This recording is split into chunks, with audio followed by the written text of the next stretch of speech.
جتنی بھی چیزیں پیدا فرمائی ہیں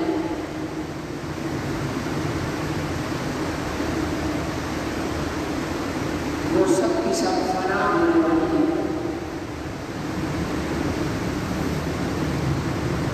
ہمیشہ رہنے والی کوئی بھی چیز نہیں ہے اس دنیا میں۔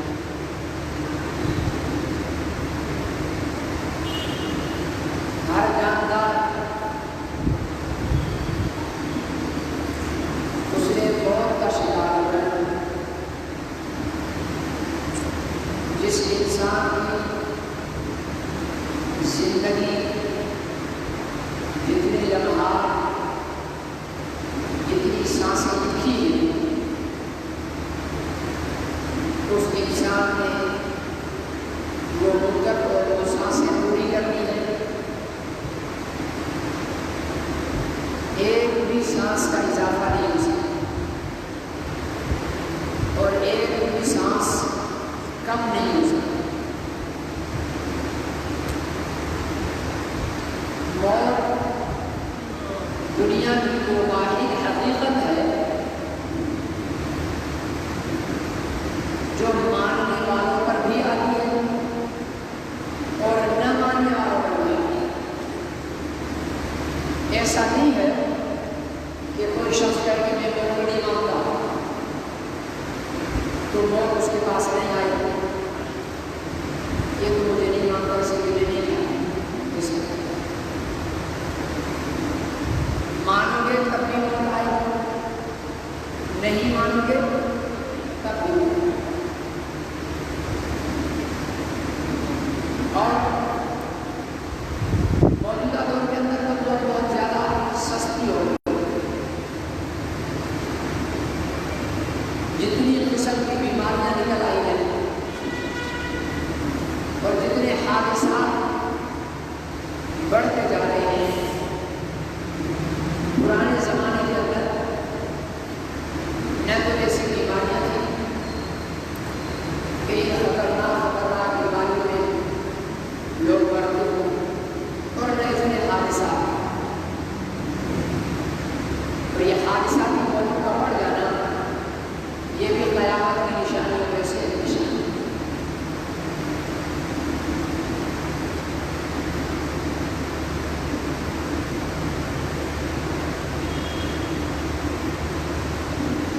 موت جب اٹل ہے اور وقت مقررہ سے پہلے نہیں آئے گی تو پھر عقل مند انسان جو ہے جو موت سے ڈرے نہ، موت بھی تیاری ہے۔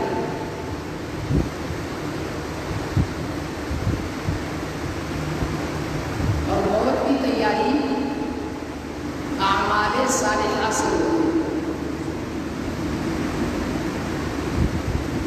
موت کی تیاری ایسے نہیں ہوتی ہے کہ سنگے بندر کی قبر بنا لو، قبر میں اندر ایئر کنڈیشن لگوا لو، ٹیلی فون کا کنیکشن لگوا لو، قبر میں جا کر باہر کام سے باہر کرنا لو، یہ تیاری نہیں ہے۔ موت کی تیاری یہ ہے کہ انسان زیادہ سے زیادہ نیک اعمال آخرت کے لیے جمع۔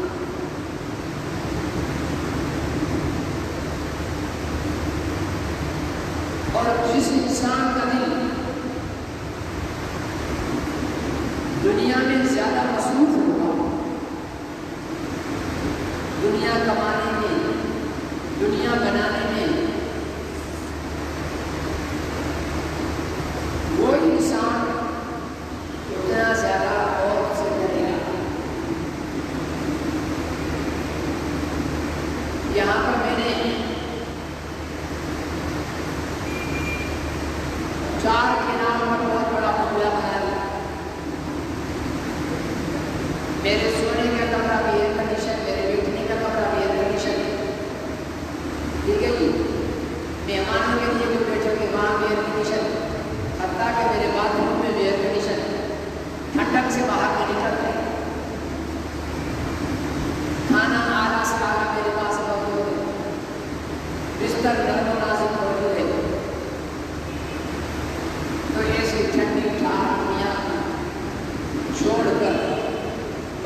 قبر میں جانے کا دل کس کو کرے گا؟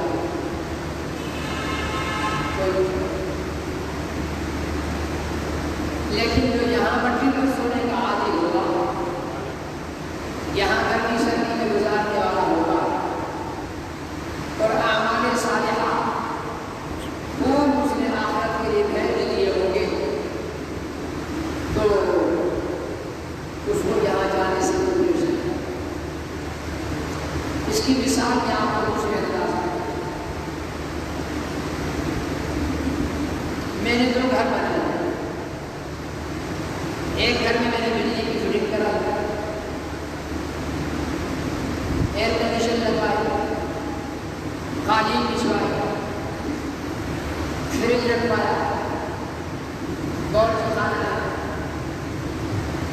کھانے پینے کی ہر چیز موجود ہے، اور دوسرا مکان تو بنوایا لیکن فٹنگ بھی نہیں ہے، پلستر بھی نہیں ہے، چارپائیاں بھی نہیں ہے، بسترے بھی نہیں ہے، روشنی بھی نہیں ہے۔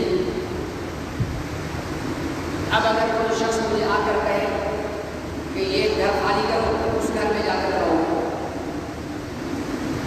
تو میں خالی نہیں ہوں۔ کیوں؟ میرا دل اور دماغ کہے گا کہ اس گھر میں ایئر کنڈیشن سہولتیں موجود ہے، وہاں تو کچھ بھی نہیں ہے، وہاں میں کیوں جاؤں؟ اسی لیے وہاں تو سونے کے لیے میرے پاس چاہتا ہے، روشنی کے لیے ایک بلب نہیں، میں نے ابھی تک وہاں فٹنگ نہیں کرا۔ تو ایک یہ دنیا کا گھر ہے اور دوسرا گھر ہمارا قبر ہے۔ یہ جو دنیا کی روشنی ہے، یہ وہاں قبر میں یہ روشنی نہیں چلتی، قبر میں ایمان کی روشنی چلتی۔ یہ سجدہ ہم کرتے ہیں نا،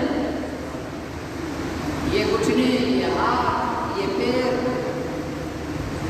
یہ ان سجدے کے اعضاء کی روشنی ہوتی ہے۔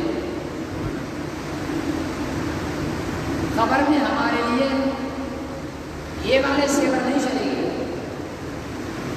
اور یہ والی بجلی نہیں چلے گی، وہاں ایمان کی بجلی پر نماز کے سیور چلیں گے، وہاں ایمان کی بجلی پر روزے کا فرج لگے گا، وہاں ایمان کی بجلی پر، ایمان کی بلبوتے پر زکوٰۃ کے بستر بچھے گے۔ یہ تب ہوں گے جب ہم نے یہ کام یہاں کیا ہو۔ گھر تو بنا ہوا ہے، کنفرم بنا ہوا ہے، ایک یہ ہمارا دنیا کا گھر ہے اور ایک ہمارا گھر ہے قبر۔ کوئی مانے تب بھی، نہ مانے تب بھی، قبر میں تو جانا ہے سب نے، ٹھیک ہے نا جی؟ ایک آدمی کے سامنے 2 مکان ہوں، ایک میں تمام سہولیات موجود ہوں، دوسرا صرف ڈھانچہ کھڑا ہو، اسٹرکچر کھڑا ہو، اور اس آدمی سے کہا جائے کہ اس مکان میں آپ 6 مہینے تک رہ سکتے ہو، آپ اس مکان کو 6 مہینے کے اندر تیار کروانا چاہو تو کروا لو، نہیں کروانا ہے تب بھی یہ مکان خالی کر کے ہم کو وہاں بھیج دیا جائے۔ اب میں کہوں کہ 6 مہینے تو مزے سے گزار دو، کون وہاں دماغ لگائے؟ تو یہ عقل مندی ہے، بیوقوفی ہے۔ پہلے مرحلے میں عقل مند آدمی کیا کرے گا کہ وہاں کا سارا بندوبست تیار کروائے گا، ساری چیزیں وہاں رکھوائے گا کہ بھائی 6 مہینے کے بعد میں نے اس گھر میں جانا ہے، وہاں میری ہر سہولت کی چیز ہو، جو یہاں نہیں بھی ہے وہ بھی وہاں ہو۔ تو ہمارے دوسرے گھر کا اسٹرکچر موجود ہے، ہمیں وقت بھی متعین بتا دیا گیا ہے، ایک مدت مقرر کر دی گئی ہے، لیکن وہ مدت کتنی ہے یہ ہمیں نہیں بتایا گیا۔ وہ 6 مہینے ہے، سال ہے، 50 سال ہے، 60 سال ہے، 70 سال ہے، ایک لمٹ دی گئی ہے اور ہمیں اختیار دیا گیا ہے کہ اس مکان کو تیار کرنے کا تمہارے پاس اختیار ہے۔ وہ مکان کس چیز سے تیار ہوگا؟ وہ مکان ایمان کی قوت سے تیار ہوگا، وہ وہ مکان سجدوں سے آباد ہوگا، وہ مکان حج سے روشن ہوگا، وہ مکان روزوں سے آباد ہوگا، اس مکان میں زکوٰۃ کی کرنسی چلے گی، اس مکان میں قرآن کی تلاوت کی روشنی ہوگی۔ اب اگر ہم یہ کہیں کہ وہ لوگ جب جائیں گے تب دیکھیں گے، فی الحال میں 50-60 سال اچھی طرح گزار لو، تو میرے خیال میں پھر ہم سے بڑا کوئی نہیں۔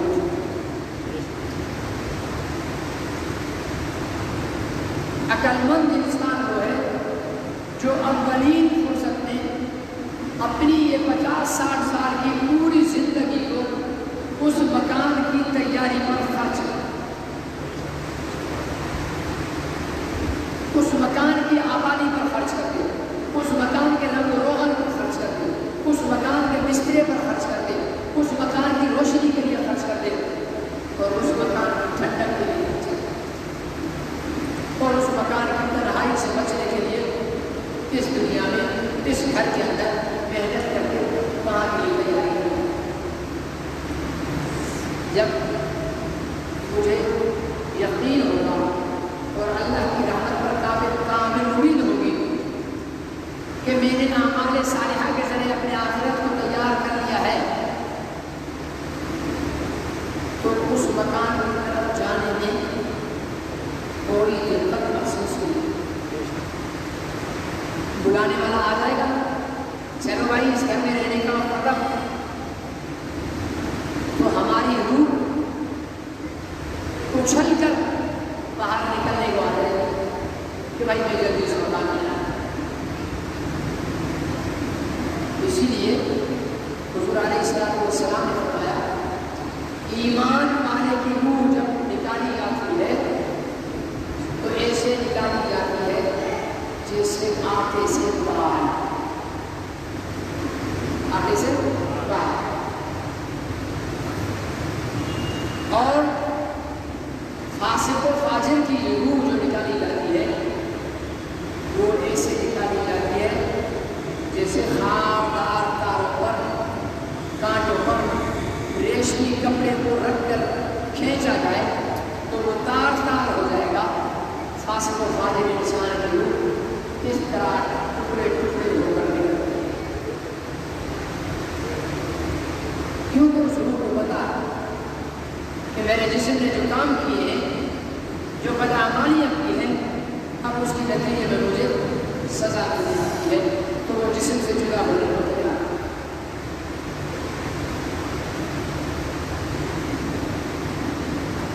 شیخ فرید الدین عطار رحمۃ اللہ علیہ، انہوں نے یہ بہت بڑے تاجر تھے اور تجارت کس کی کرتے تھے؟ آفر کی، عطر بیچتے تھے، اور عطر بھی ٹھیلے پر نہیں بیچتے تھے، بہت بڑی دکان تھی ان کی، اور بڑے پیمانے پر عطر کا کاروبار تھا۔ ایک اللہ والے ان کی دکان میں داخل ہوئے، ان کی دکان میں پڑے ہوئے سامان کو دیکھتے، پھر فرید الدین اللہ کی طرف دیکھتے، پھر سامان کی طرف دیکھتے، پھر فرید الدین عطار کی طرف دیکھتے۔ تو فرید الدین عطار نے پوچھا، یہ کیا کر رہے ہو؟ کبھی مجھے دیکھتے ہو، کبھی میرے سامان کو دیکھتے ہو، عطر کو دیکھتے ہو۔ اس اللہ والے نے کہا، میں دیکھ رہا ہوں کہ تو مرے گا کیسے، تو مرے گا کیسے؟ اتنی دنیا تم نے جمع کر لی ہے، اس دنیا کو چھوڑ کر جانے کے لیے تیرا نفس اور تیری روح تو تیار نہیں ہوگی، تو کیسے مرے گا؟ تو وہ تاجر تھا، بڑا سیٹھ آدمی تھا، اس نے ازراہ مزاح اس سے پوچھا، تو کیسے مرے گا؟ اس بزرگ سے پوچھا، تو کیسے مرے گا؟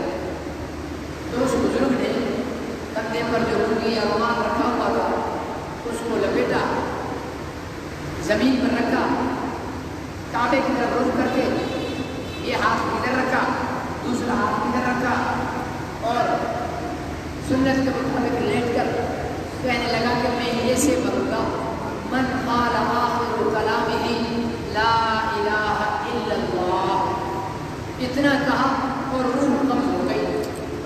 حدیث میں پورا کیا ہے؟ من قال آخر کلامہ لا الہ الا اللہ دخل الجنہ، جس نے آخری کلمہ اپنی زندگی کا یہ کہا لا الہ الا اللہ، وہ جنت میں داخل ہو گیا۔ تو اس اللہ کے بندے نے لا الہ الا اللہ پڑھ کر روح مالک کے حوالے کر کے جنت میں چلا گیا۔ تو اس کی موت نے، اس اللہ کے بندے کی موت نے فرید الدین عطار کے دل کو چھو دیا۔ اس نے کہا یار کتنی آسان موت ملا ہے، بس اللہ تعالیٰ نے اس کے دل کو پلٹا، پھر وہ بہت بڑے عالم اور اللہ کے ولی بن گئے۔ پھر انہوں نے بہت ساری کتابیں لکھی۔ ہمارے مدارس میں پند نامہ ایک کتاب ہے فارسی میں، وہ پڑھائی جاتی ہے، وہ انہیں بھی لکھی ہوئی۔ تو میرے عزیز دوستوں اور بزرگوں، یہ مثال بتانے کا مقصد یہ ہے کہ ہم جتنی زیادہ دنیا پر محنت کریں گے نا، تو اتنا زیادہ ہم دنیا کے ساتھ جڑ جائیں گے، اور جتنا زیادہ دنیا کے ساتھ جڑ جائیں گے اتنا ہمارا مرنا مشکل ہو جائے گا۔ مریں گے تو صحیح، ٹھیک ہے نا، بچے گا کوئی نہیں۔ اللہ نے ایسا نہیں کہا کہ جس کا مرنا مشکل ہو اس کو چھوڑ دو جینے دو، ایسا نہیں۔ مشکل مرنا ہو یا آسان مرنا ہو، مرنا ہے یا ہے۔ عقل مند وہ ہے جو آسان موت کا راستہ چن لے، آسان موت کا راستہ چن لے۔ اور آسان موت کا راستہ کیا ہے؟ دنیا سے بیزاری، مال و دولت سے بیزاری، کنارہ کشی، بقدر ضرورت دنیا کو استعمال کرے، ٹھیک ہے نا۔ باقی خواہش تو انسان کی اگر ایک محل ہوگا تو نفس اسے کہے گا کہ ایسا محل ایک اور بھی،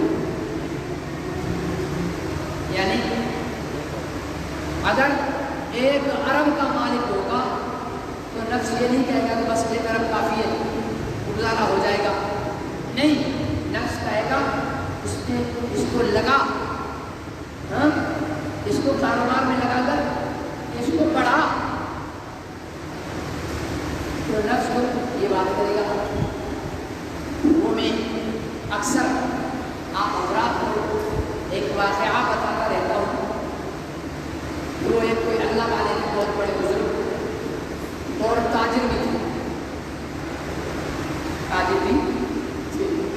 پہلے دور میں علماء ہوتے تھے، کاروبار بھی کرتے تھے اور دینی خدمت بھی کرتے تھے۔ تو ان کے بحری جہاز چلتے تھے، بحری جہاز کاروبار، ادھر سے سامان آ رہا ہے، ادھر سامان جا رہا ہے، مال۔ اپنے مریدوں کے ساتھ اور اپنے چاہنے والوں کے ساتھ بیٹھے ہوئے تھے۔ تو ایک غلام نے آ کر اطلاع دی کہ حضرت آپ کا فلانا بحری جہاز جو مال سے لوڈ تھا وہ غرق ہو گیا، وہ غرق ہو گیا۔ ان اللہ والوں نے یوں گردن جھکائی، پھر سر اٹھایا اور فرمایا الحمدللہ۔ کیا بولا؟ اچھا، الحمدللہ خوشی پر بولا جاتا ہے یا غم پر؟ خوشی پر بولا جاتا ہے۔ اللہ تیرا شکر، ساری تعریفیں تیری، ایسا ہے یا نہیں؟ لیکن یہ الحمدللہ بول رہے ہیں جہاز کے غرق ہونے پر۔ اچھا، پھر دوسری دفعہ دوسرا غلام آیا، اس نے آ کر کہا حضور وہ جو پہلی اطلاع تھی نا وہ جھوٹی تھی، وہ آپ کا جہاز غرق نہیں ہوا، وہ کسی اور کا جہاز غرق ہوا، آپ کا جہاز صحیح سالم بندرگاہ پہ آ کر لگ چکا ہے۔ بزرگ نے پھر سر اٹھایا، فرمایا الحمد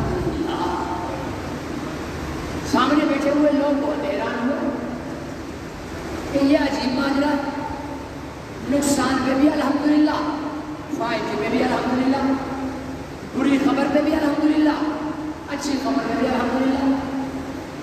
تھوڑی دیر کے بعد سامنے بیٹھے ہوئے نے کہا حضرت آپ کی بات ہمیں سمجھ نہیں آئی، جب آپ کو پتا چلا کہ جہاز ڈوب گیا ہے، نقصان کی خبر پڑی تو آپ نے الحمدللہ کہا گردن جھکا کر، پھر جب اب فائدے کی خبر پڑی تب بھی آپ نے گردن جھکا کر سر اٹھایا، پھر الحمدللہ کہا۔ نفع اور نقصان دونوں میں الحمدللہ کیوں؟ تو فرمایا کہ میرے بھائی میں نے تو الحمدللہ نہ جہاز کے ڈوبنے پر کہی نہ جہاز کے بچنے پر کہی، میرے تو الحمدللہ کہنے کا مقصد ہی کچھ اور تھا۔ حضرت وہ کیا؟ فرمایا کہ جب پہلی مرتبہ مجھے میرے جہاز کے ڈوبنے کی اطلاع ملی تو میں نے اپنے دل سے مراقبہ کیا، گردن جھکا کے اپنے دل سے پوچھا کہ اے دل بتا تیرے اندر اب بھی اللہ کی محبت ہے یا تیرے دل کے اندر دنیا کی محبت آ گئی ہے اور تو مال کے ڈوب جانے کی وجہ سے غمگین ہو گیا ہے؟ تو دل نے خوش خوش کہا ایک نہیں 100 جہاز ڈوب جائیں میں تو اپنے رب کی یاد میں مصروف ہوں، میرا کیا مال ڈوبتا ہے یا بچتا ہے؟ تو میں نے اس میں کہا الحمدللہ تمام تعریفیں اس اللہ کی ہیں جس نے میرے دل میں مال کی محبت کو پیدا نہیں فرمایا، اپنی یاد میں میرے دل کو مصروف رکھا۔ پھر جب جہاز کے بچنے کی خبر آئی تو مجھے خدشہ ہوا کہ شاید اب دل جہاز کے بچنے کی وجہ سے خوش ہو گیا ہو۔ میں نے پھر گردن جھکا کر دل سے پوچھا اے دل جہاز بچ گیا ہے تجھے خوشی ہوئی؟ اگر خوشی ہوئی تو مطلب تیرے دل میں دنیا کی محبت آ چکی ہے۔ تو دل نے پھر وہی جواب دیا کہ میں تو اپنے رب کی یاد میں مصروف ہوں، میرا کیا جائے کہ جہاز ڈوبتا ہے یا بچتا ہے۔ تب میں نے سر اٹھا کر الحمدللہ کہا کہ اللہ تیرا لاکھ لاکھ شکر ہے کہ اس خوشی کے موقع پر بھی جو دنیا کی خوشی ہے اس خوشی پر میرا دل خوش نہیں، میرا دل تو صرف تیری یاد میں مصروف ہے، مطلب میرے دل میں دنیا کی محبت ہے۔ سبحان اللہ۔ تو میرے عزیز دوستوں اور محترم بزرگوں، اس سے پتہ کیا چلا؟ پتہ یہ چلا کہ مال کو استعمال تو کرو، مال کو استعمال تو کرو، اللہ نے اگر دیا ہے تو اس کو اپنے اوپر لگاؤ، لیکن اپنے دل کے اندر مال کو آنے نہ دو، اس کی محبت آنے نہ دو۔ یہ دنیا بالکل ایسے ہے ہمارے دل کے لیے جیسے سمندر کے اوپر کشتی چلتی ہے، سمندر کا پانی جب تک کشتی کے باہر ہوگا تو کشتی تیرتی رہے گی، اگر کشتی کے اندر تھوڑا سوراخ آ گیا یا کشتی کے ملاح نے خود بالٹیاں بھر بھر کے کشتی کے اندر پانی بھرنا شروع کر دیا تو نتیجہ کیا نکلے گا؟ کشتی بھی ڈوبے گی، کشتی کا سوار بھی ڈوبے گا۔ یہ دنیا پانی ہے، آپ کا اور میرا دل کشتی ہے۔ اس دنیا کو دل کے باہر باہر رکھ کر اپنی زندگی کی کشتی کو چلاتے رہو۔ جس دن یہ دنیا آپ کے دل کے اندر آ جائے گی یہ دل بھی ڈوبے گا، آپ بھی ڈوبے گا۔ اس لیے اللہ تعالیٰ نے دنیا کے استعمال کو منع نہیں کیا، دنیا کی محبت کو منع کیا، مال کی محبت کو منع کیا ہے۔ حضور علیہ السلام کی ایک حدیث ہے، فرمایا قرب قیامت میں ایک زمانہ ایسا آئے گا اور وہ آ چکا ہے کہ کفار تم پر ایک دوسرے کو ایسے بلائیں گے جیسے دسترخوان پر پڑے ہوئے کھانے پر بھوکے لوگ ایک دوسرے کو بلاتے ہیں کہ بھائی آؤ کھانا پڑا ہوا ہے کھا لو۔ اس طرح تم پر کفار ایک دوسرے دوسرے کو بلائیں گے کہ آؤ مسلمان ہیں ان کو مارو. صحابہ کرام حیران ہو. حضور علیہ السلام سے پوچھا یا رسول اللہ صلی اللہ علیہ وسلم کیا ہماری تعداد اس وقت بالکل کم ہو جائے گی؟ ہم کم ہو جائیں گے؟ آج جتنے ہیں اس سے کم ہو جائیں گے کیا؟ آج تو کفار کو ہمت نہیں کہ ہم پر ایک دوسرے کو بلائیں. حضور علیہ السلام نے فرمایا نہیں، تعداد تو تم سے کئی گنا زیادہ ہوگی. یا رسول اللہ پھر کیوں؟ آج ہم تھوڑے پوری دنیا کو شکست دینے پر قادر ہیں، تو جب ہماری تعداد زیادہ ہو جائے گی تو ہم کمزور کیوں پڑ جائیں گے؟ تو حضور علیہ السلام نے فرمایا اس وقت مسلمانوں میں وہن کی بیماری آئے گی. وہن کی واؤ دو چشمی ہے اور نون وہن. عرض کیا یا رسول اللہ یہ وہن کیا ہے؟ یہ کیسی بیماری ہے جس سے سر میں درد پڑتا ہے، آنکھیں جلتی ہیں، دل بند ہوتا ہے، کیا ہوتا ہے؟ یہ کیسی بیماری ہے؟ حضور علیہ السلام نے فرمایا حب الدنیا وکراہیت الموت. اس بیماری کی دو علامتیں ہیں. جیسے زکام کی علامت ہوتی ہے نا ناک سے پانی آنا، بخار کی علامت ہوتی ہے نا جسم کا گرم ہو جانا، دل کے اٹیک کی علامت ہوتی ہے کہ سینے میں درد پڑ جانا. اسی طرح وہن کی بیماری کی علامتیں دو ہیں. کیا فرمایا؟ حب الدنیا، دنیا کی محبت، وکراہیت الموت، اور موت کی ناپسندیدگی، موت کی کراہت. یعنی ہر انسان اس وقت دنیا سے محبت کر رہا ہوگا اور موت کو ناپسند کر رہا. ظاہر ہے جب دل میں دنیا آئے گی تو کوئی مرنا کیسے؟ 1 کروڑ والا بنگلہ میں نے ریٹائر ہو کر 60 سال کی عمر کے بعد 1 کروڑ روپیہ خرچ کر کے بنگلہ بنایا ہے، اور 61ویں سال میں اسرائیل میرے پاس آ جائے تو میں کیسے خوشی سے بنگلہ چھوڑ کر کروں گا؟ صحیح ہے یا غلط ہے؟ میں نے 5 کروڑ کا بنگلہ لے لیا، 25 لاکھ کی گاڑی لے لی، ہاں، اور میں نے 500 ایکڑ زمین بنا لی، میں نے کارخانہ بنا لیا، میرا بینک بیلنس اربوں روپے کا ہے، میری بیگم سونے میں نہائی ہوئی ہے، میری انگلیوں میں سونے چاندی کی انگوٹھیاں ہیں، میرا دودھ اٹلی سے آتا ہے، میرا لباس برطانیہ سے آتا ہے، ہاں، میرا چشمہ امریکہ سے آتا ہے، میری گھڑی کی قیمت 1 کروڑ روپیہ ہے. ایسی شاہانہ زندگی کو چھوڑ کر میں کپٹی کی قبر میں جانے کے لیے کیسے تیار ہوگا؟ نہیں ہو سکتا. پھر کیا ہوگا؟ پھر میری روح اور موت کے فرشتے کی لڑائی ہوگی. میری روح میرے جسم میں اندر جانے کی کوشش کرے گی اور موت کا فرشتہ میری روح کو نکالنے کی کوشش کرے گا. اسی کشمکش میں میرا جسم تڑپے گا، میری سانس اکھڑے گی، میری چیخیں نکلیں گی، میں ہاتھ پیر ماروں گا، اور یہی نظام ہے. اسی کو سکرات کہتے ہیں.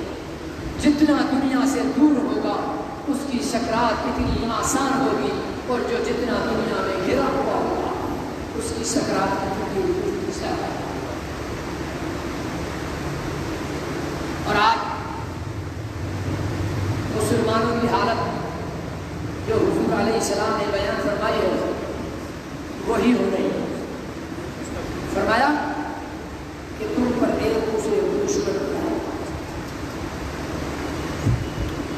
عرب کا اسرائیل انڈیا کے ساتھ مل کر کشمیری مسلمانوں کو مار رہا ہے، ہندو کے ساتھ مل کر، ہاں، اور جرمنی اور امریکہ اور برطانیہ اور فرانس مل کر اسرائیل کو سپورٹ کر کے فلسطینیوں کے خون سے ہولی کھیل رہے ہیں،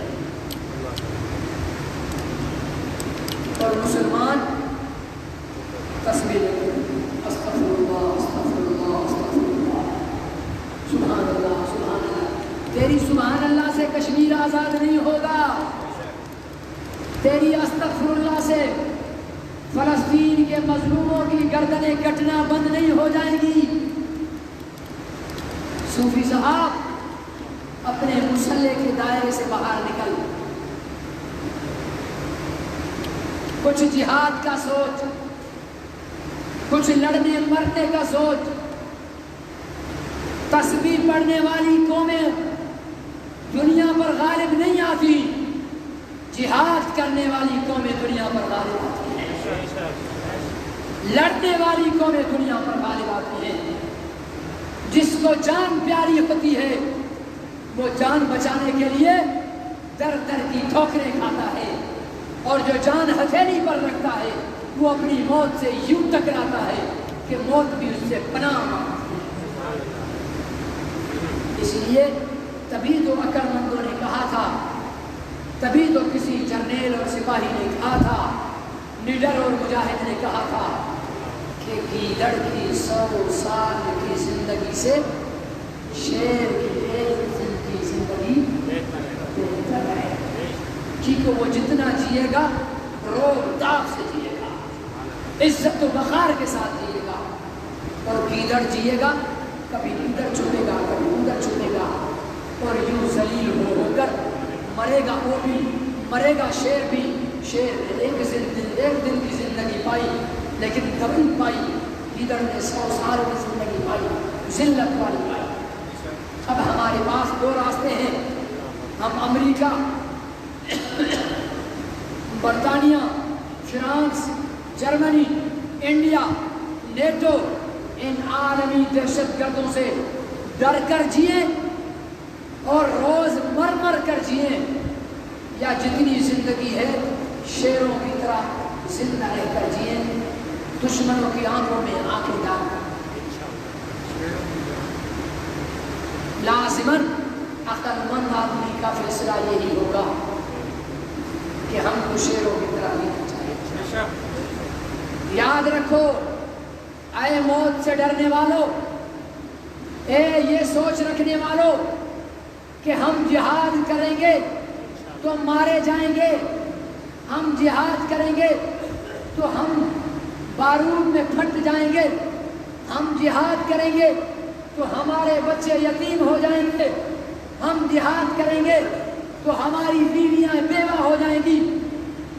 اے بزدلو، مجھے بتاؤ کیا جہاد کے راستے کے علاوہ موت نہیں آتی ہے؟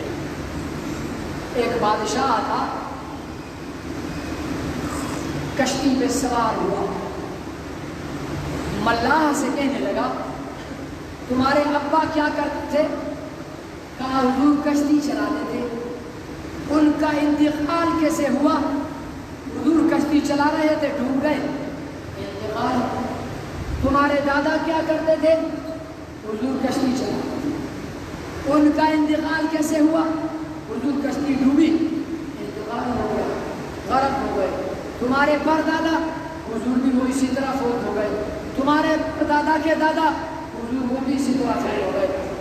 تو بادشاہ کہنے لگے عجیب بے وقوف ہو، ساری خاندان ڈوب ڈوب کے مرائے، کیوں چلاتے ہو کشتی؟ آؤ ہمارے دارالحکومت میں تمہیں محل بنا کر دے دیں گے، وہاں آرام سے رہو۔ ملاح عقل مند تھا، اس نے بات کو ٹال کر تھوڑی دیر کے بعد پوچھا حضور جان کی امان پاؤں تو سوال کروں؟ کہا کرو۔ امان دی۔ حضور جناب کے والد گرامی کا انتقال کہاں ہوا؟ کہا شاہی محل میں۔ حضور جناب کے دادا کا انتقال کہاں ہوا؟ کہا شاہی محل میں۔ حضور جناب کے دادا کے والد کا انتقال کہاں ہوا؟ کہا شاہی محل میں۔ تو کہا حضور جان کی امان پاؤں تو ایک اور کروں؟ کہا امان دی۔ فرمایا حضور موت تو شاہی محل میں بھی آ رہی ہے، دریا میں بھی آ رہی ہے، جگہ تو وہ بتاؤ جہاں موت نہ آتی۔ تو موت تو میرے بزدل بھائی، زندگی سے محبت کرنے والے، دنیا سے محبت کرنے والے، سسک سسک کر ڈر ڈر کر جینے والے، موت تو گاڑی کے ایکسیڈنٹ میں بھی ہوگی، موت تو ہیپاٹائٹس کے ٹیکے لگاتے ہوئے بھی ہوگی، موت تو دل کا بائی پاس کراتے ہوئے بھی ہوگی، موت تو اوپر بلڈنگ سے گر کر بھی ہوگی، موت دم گھٹنے سے بھی ہوگی، موت تو ایسے بھی ہوتی ہے کہ جنوری کی سردیوں میں پوری فیملی نے ہیٹر چلا کر کمرے میں دروازہ لاک کر کے سوئے، گیس بند ہوا، آگ بجھ گئی، پھر گیس آیا تو کمرے میں گیس بھر گیا، صبح ہوئی تو سارے کا دم نکلا ہوا تھا۔ موت تو ایسے بھی آتی ہے، موت تو جہاز پہ سوار ہوئے، جہاز کریش ہوا، 400-500 کے مسافر ایک بھی نہیں بچا، موت تو ایسے بھی آتی ہے۔ موت کو دیکھنا ہے تو جا کر پاکستان کے بڑے بڑے ہسپتالوں کے دروازوں پر کھڑے ہو جاؤ اور ایک ڈائری اور پین لے کر کھڑے ہو جاؤ، صبح سے لے کر رات تک لاشوں کی تعداد گن کر لکھتے جاؤ، تمہیں بتایا جائے گا کہ موت کیسے ہوئی ہے اور کس کی کس بیماری میں ہوئی۔ موت تو ہوگی، جب موت ہوگی، میرے سامنے ہیپاٹائٹس کھڑا ہے، میں آؤں سسک سسک کر ماروں گا، میرے سامنے دل کا اٹیک کھڑا ہے، میں آؤں دل کو پھاڑ کر ماروں گا، میرے سامنے گاڑی کا ایکسیڈنٹ کھڑا ہے، میں آؤں جسم کے 2 ٹکڑے کر دوں گا، مار دوں گا، میرے سامنے اللہ کے راستے کی شہادت کھڑی ہے، میں آؤں تکلیف نہیں ہوگی تجھے، تیرا جسم چر جائے گا، تکلیف نہیں ہوگی، کیونکہ تیرے نبی نے فرمایا ہے کہ اللہ کے راستے میں شہید ہونے والے کو چیونٹی کاٹنے جتنی تکلیف بھی نہیں ہوگی۔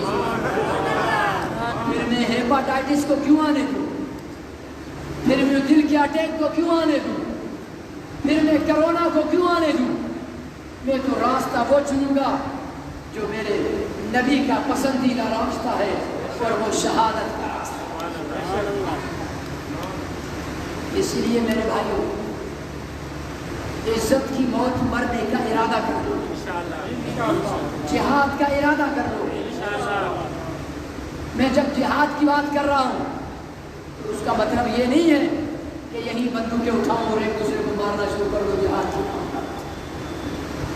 اللہ رحم فرمائے، اللہ رحم فرمائے ہمارے حال پہ، ہم ویسے ہی مسلمان ٹکڑوں میں تقسیم ہوئے بڑے نہیں ہوئے، ایک دوسرے کے وجود کو مارنے کے لیے تیار نہیں ہے، تو کہیں یہیں پر ہتھیار اٹھا کر ایک دوسرے کو ڈس ڈس کر کے جہاد شروع نہ کر دینا۔ یہ جہاد نہیں ہے، یہ فساد ہے۔ جہاد ہے اسرائیل کے یہودی کو واسع جہنم کرنا، جہاد ہے امریکہ کے فوجی کو موت کی گھاٹ اتارنا، جہاد ہے انڈیا کے فوجی کو موت کی گھاٹ اتارنا۔ جہاد کا جذبہ ہے تو اللہ سے مانگو، یا اللہ ایسے اسباب بنا دے کہ ہم اپنے مظلوم مسلمانوں کے پاس پہنچ کر ان ظالموں کو سبق سکھائیں۔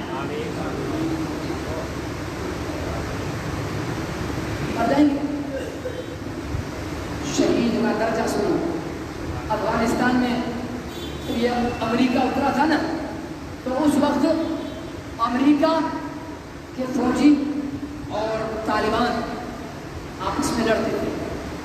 طالبان بیچارے لے آتے پرانی گنیں، کوئی روس کا ہتھیار جو روس کو مار کر انہوں نے قبضے میں لیا تھا، یہ اوپر جہازوں سے مولوی سارے چھپ گئے۔ طالبان مانا مولوی، طالبان مانا مولوی، سارے چھپ کر بیٹھ گئے کہ ان کو نیچے اترنے دو، پھر سبق سکھائیں گے۔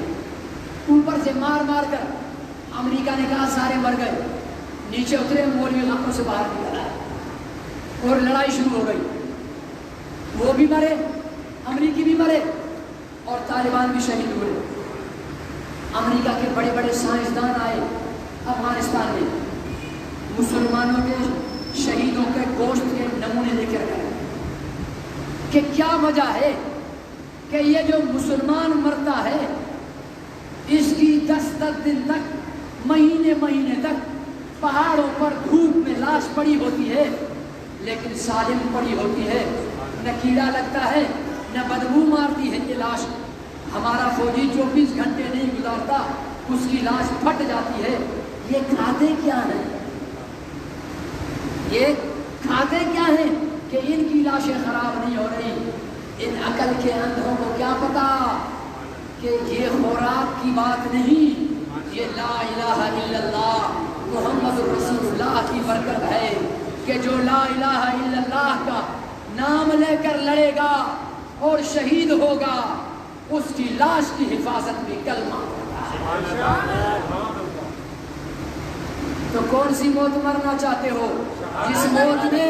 جس موت میں ہماری لاش کو کیڑے کھا جائیں، یا جس موت میں ہماری لاش کی ہماری قبر حفاظت کرے؟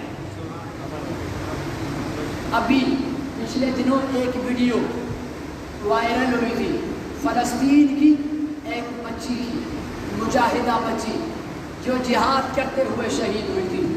رب کعبہ کی قسم، میں نے وہ ویڈیو دیکھی، اس کی بچی کو 14 سال کے بعد قبر سے نکالا گیا۔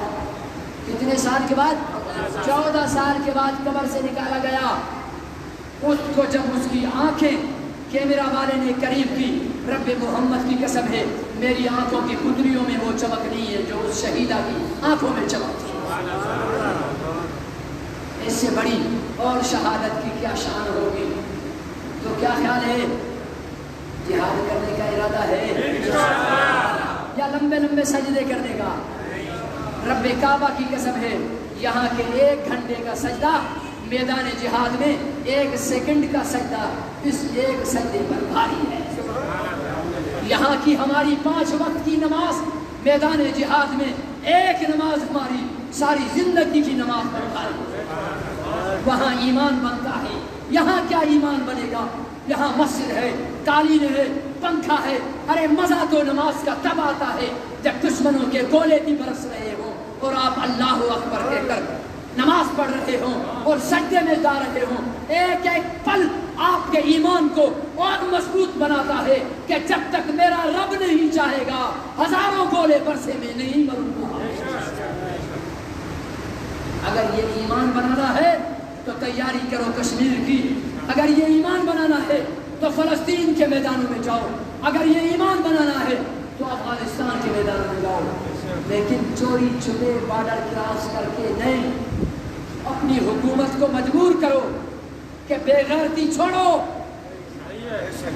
یہ غلط ہے۔ اپنی حکمرانوں کو مجبور کرو کہ گیدڑوں والی زندگی چھوڑو، شیر والی زندگی جیو۔ ہمارے ملک کا ایک حکمران ایسا تھا جو آج تک زندہ ہے، اس کے نام پر کتنی حکومتیں بنا کر لوگ ملک لوٹ گئے۔ صحیح ہے یا غلط ہے؟ زندہ ہے، بھٹو زندہ کر کے ملک لوٹ گئے، کھا گئے، برباد کر دیا ملک کو، لیکن اب بھی وہ اس کے نام کا کھا رہے ہیں۔ غیرت والا جو ہوتا ہے نا وہ زندہ رہتا ہے۔ عمران خان صاحب صرف بھاشن گیری نہیں کرو کہ ہم فلسطین کے ساتھ ہیں، ہم فلسطین کے ساتھ ہیں۔ کیا فلسطین کے ساتھ ہے؟ پن کی پیرنی کے بغل سے نکل، ہم تیرے ساتھ چلنے کو تیار ہیں۔ صحیح ہے یا غلط ہے؟ تو قدم بڑھا، army chief general Qamar Bajwa صاحب آپ قدم بڑھاؤ، آپ اپنی فوج کی قربانی مت دو، آپ اس عوام سے اپیل کرو، رب محمد کی قسم ہے عورتیں بھی نکل آئیں گی اپنی بچیوں کی حفاظت کے لیے۔ اس قوم کو بے غیرت مت سمجھو، بے غیرت ہمارے حکمران ہیں، قوم بے غیرت نہیں ہے۔ موت سے ڈرنے والے حکمران ہیں، قوم موت سے ڈرنے والی نہیں ہے۔ اس کو صحیح رخ تو دو۔ اگر مسلمان قوم موت سے ڈرنے والی ہوتی تو میں اپنی آنکھوں سے فلسطین کے 8 سال کے بچوں کے ہاتھوں میں پتھر لے کر اس ٹینک گنوں اور کلاشنکوفوں اور ٹینکوں کے سامنے سینہ تان کر کھڑا ہوا نہ دیکھتا۔ میں نے دیکھا ہے کہ ایمان کی قوت کیا ہوتی ہے۔ ایک بچہ اتنا چھوٹا کہ ایک ہاتھ میں فیڈر ہے، منہ سے دودھ، فیڈر سے دودھ پی رہا ہے، اور اسرائیل کے فوجیوں کے سامنے دوسرے ہاتھ میں پتھر اٹھایا ہوا ہے۔ یہ ماؤں کا سبق ہے۔ مسلمانوں ڈرو، اس کو اسرائیل کی بات مت سمجھو، خود غرض بنو گے، ایک وقت آئے گا کہ تمہاری سڑکوں پر بھی یہودیوں کی ٹینکیں دوڑ رہی ہیں۔ کہیں ایسا وقت نہ آئے کہ آپ کے اور میرے ہاتھ کمر کی طرف باندھ کر ہمیں بھی ٹینکوں میں پھینک دیا جائے اور ہمیں بھی دیواریں زندہ کر دیا جائے۔ اس لیے ارادے رکھو، احساس رکھو، ان کا درد رکھو، ان کا، ان مظلوموں کے ایک ایک لاش پر جیسے وہ روئے ہیں، اپنی دلوں میں درد رکھو۔ خود غرض مت بنو، اپنی خوشیاں اکیلی نہ رکھو۔ مسلمانوں کی خوشیاں بھی سانجھی ہوتی ہیں، مسلمانوں کے غم بھی سانجھے ہوتے ہیں۔ وہ مسلمان ہی نہیں ہے کہ مسلمان کی لاش پڑی ہو اور یہاں خوشی منائے۔ اپنے ایمان کو ٹٹولو، اپنے ایمان کو ٹٹولو کہ ان لاشوں سے بے خبر ہو کر ہم نے خوشیاں منائی ہیں، یا ان لاشوں کی خبر گیری کرتے ہوئے ہم نے اپنے سینوں میں درد محسوس کیا ہے۔ اگر بے خبر رہے ہیں اور ہم نے اپنی زندگیوں کو اپنی خوشیوں تک محدود کیا ہے، تو رب محمد کی قسم کھا کر کہتا ہوں ہم سے بڑا دوغلا منافق کوئی نہیں ہے۔ اگر ہمارے سینوں میں درد محسوس ہوا ہے، کبھی آہ نکلی ہے، کبھی دو لفظ ان کے لیے ہاتھ اٹھا کر دعا کے نکلے ہیں، وہ خوشخبری ہے سب کے لیے کہ ہم مومن ہیں، ہم صاحب ایمان ہیں، کہ ہم نے ایمان والے کے درد کو محسوس کیا ہے۔ اللہ سے دعا ہے اللہ مجھے راہ کو جہاد کا جذبہ بھی نصیب فرمائے، شہادت کی تمنا بھی نصیب فرمائے، کفر کا منہ کالا کرنے کی طاقت بھی نصیب فرمائے۔